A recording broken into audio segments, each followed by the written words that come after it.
year. So ito po yung last step natin before you reacquire your Philippine citizenship. So sundan niyo po ako, itaas po natin ang ating kanang kamay.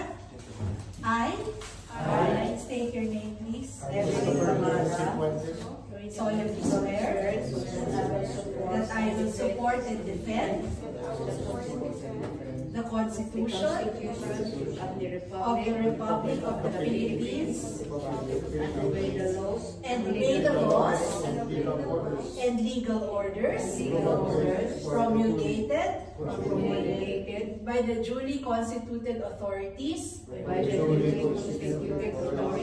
of the Philippines, and I hereby declare that I recognize and accept